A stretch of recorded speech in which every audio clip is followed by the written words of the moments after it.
Good morning मंडळी. आज खूपच एक्साइटिंग दिवस आहे कारण आजपासून सुरू होते गोकर्ण ट्रिप. बऱ्याच दिवसांपासून प्लॅनिंग चालू होतं आणि आज आम्ही शेवटी निघालेलो आहोत. चला, नमस्कार मंडळी. आम्ही निघालेलो आहोत पुण्यावरून आणि आता सकाळचे वाजलेले आहेत 5:26. 10-15 मिनिट झालेत आम्ही निघून. आता डिझेल भरून आम्ही पुढे निघालेलो आहोत.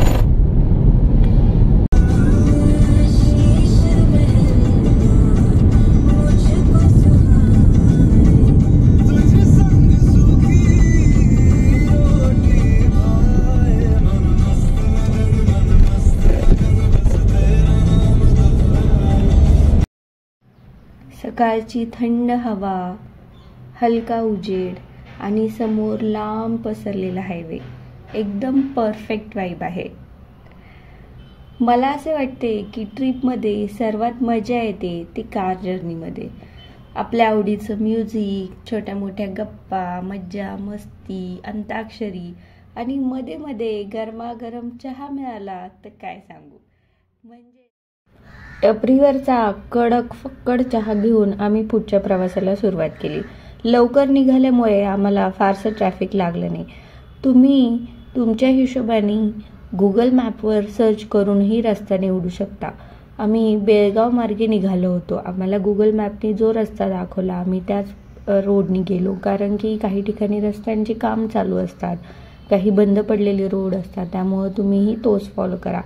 त्यानंतर बरोबर दुपारच्या 1 वाजता म्हणजे जेवणाच्या वेळी आम्ही बेळगावला पोहोचलो आणि तिथेच दुपारचं जेवण करायचं ठरवलं. आणि इथून मागे आम्ही कधीही बेळगावला गेलो नव्हतो, त्यामुळे बेळगाव सुद्धा बघण्याची माझी खूप इच्छा होती.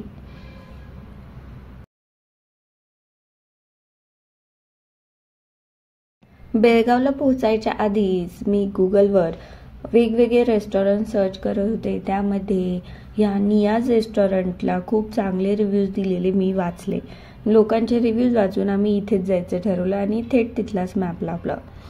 इथे खूप छान सर्व्हिस आहे. त्याचबरोबर इथले सर्व पदार्थ खूप टेस्टीही होते. सर्व पदार्थ मला खूप आवडले. त्याचबरोबर हायजीन, इथले वॉशरूम्सही खूप क्लीन आहेत. व्हेज नॉनव्हेज असं हे रेस्टॉरंट आहे.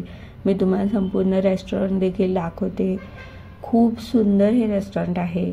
ऑन द वेच असल्यामुळे तुम्ही सुद्धा जर बेळगाव मार्गे गेलात तर या रेस्टॉरंटला नक्की भेट द्या. इथलं जेवण खूप टेस्टी आहे. कुठल्याही नवीन ठिकाणी गेलं की मला तिथे काहीतरी नवीन मेनू आहे का, काहीतरी नवीन खायचा पदार्थ वेगळा असा भेटतोय का, याची खूप उत्सुकता असते. व मीही मेनू कार्डमध्ये मी तो शोधत होते. पण जेवणाची वेळ झाल्यामुळे वेगळं काहीतरी स्टार्टर घेण्यापेक्षा मला त्यांच्याकडे एक पराठा दिसला. तो हा पराठा आहे. अतिशय सुंदर, खूप छान, क्रिस्पी आणि आतमधनं सॉफ्ट असा हा पराठा होता. तुम्ही जर इथे गेले तर नक्की ट्राय करा आणि हा पराठा ऑर्डर करा. हा गुलाबी पराठा म्हणून ह्याचं नाव होतं. खूप छान इथलं जेवण होतं आणि टेस्टी पण होतं. आम्ही सर्वांनी तो पराठा घेतला. आधी एकच मागून बघितला होता, मग रोटी घेतली होती. नंतर सर्वांना तो पराठाच आवडला, त्यामुळे आम्ही नंतर रिपीट ऑर्डर पराठ्याचीच दिली. जेवण खूप छान आहे. आम्ही व्हेजिटेरियनच जेवण मागवलं होतं, कारण वार सोमवार असल्यामुळे व्हेजिटेरियन जेवण प्रेफर केलं.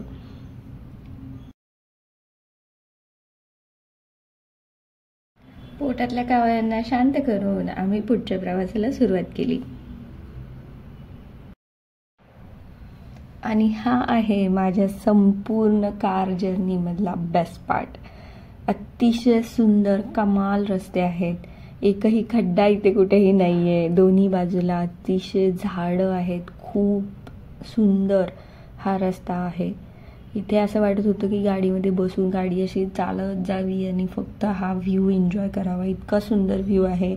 तुम्ही सुद्धा जर बेळगाव मार्गे जाऊ शकत असाल तर तुम्हाला नक्की जा. फक्त ह्या रोडसाठी जा. ट्रस्ट मी, ह्या इतका सुंदर आणि सिनेमॅटिक हा मोमेंट आहे. खूप छान वाटतं इथनं जाताना. आणि हा बराच दूरपर्यंत हा असाच रस्ता तुम्हाला बघायला मिळतो. त्यामुळं विदाऊट टेन्शन तुम्ही मस्त गोकर्णला पोहोचता, तेही नेचर एन्जॉय करत करत.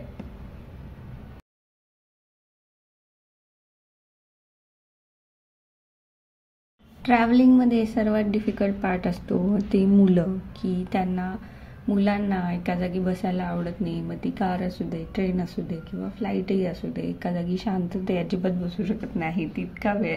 त्यामुळे त्यांच्यासोबत मजा मस्ती आपली चालूच असते. पण त्याचबरोबर मी त्यांना खेळायला किंवा असं चित्र रंगवण्यासाठी असे बुक्सही नेहमी माझ्यासोबत कॅरी करते, जेणेकरून ते थोडेसे वेळ का होईना त्याच्यामध्ये बिझी होतील आणि सारखं मम्मा कंटाळा आलाय, कधी पोहोचणार असे प्रश्न विचारत नाहीत. अँड फायनली आपण गोकर्णला पोहोचलेलो आहोत. गोकर्ण हे खूप मोठे शहर नाही आहे, असं छोटंसं गाव आहे. खूप सुंदर गाव आहे, जे समुद्राच्या किनारी वसलेलं आहे आणि भगवान शंकरांच्या मंदिरामुळे हे फेमस झालेलं आहे. टुरिस्टनी ह्याला फेमस केलेलं आहे. तर आपण फायनली संध्याकाळचे 6 वाजता गोकर्णला पोहोचलोय. जेवढे बीच रिसॉर्ट आहेत ते बीचच्या इथे तुम्हाला पार्किंग मिळणार नाही. तुम्हाला तुमची गाडी जी आहे ती मेन रोडच्या इथे पार्क करायला लागते आणि तिथून एक आतला रस्ता आहे जिथून तुम्ही रिसॉर्टला पोहोचता. असा छोटासा रस्ता आहे. आता अंधार पडत चालला होता. 6 वाजता आम्ही तिथं पोहोचलो, पण रस्ता शोधत गाडी पार्क करून आम्ही छोट्याशा पायवाटेनी रिसॉर्टपर्यंत पोहोचलो. अगदी बीच व्ह्यू रिसॉर्ट आहे. अतिशय कमाल 3 स्टार असा हा रिसॉर्ट आहे. खूप सुंदर आहे, बजेट फ्रेंडली आहे. ह्या रिसॉर्टचे टूर मी तुम्हाला उद्याच्या व्लॉगमध्ये देणार आहे. त्यामुळे चॅनलला सबस्क्राईब करून ठेवा. व्हिडिओला लाईक नक्की करा. सबस्क्राईबचं बटन तुमच्यासाठी फ्री आहे, त्यामुळे प्लीज सबस्क्राईबच्या बटनावर क्लिक करा आणि उद्याचा व्हिडिओ नक्की बघा. व्हिडिओ आवडला असेल तर लाईक करा. तोपर्यंत बाय बाय. थँक्यू. धन्यवाद.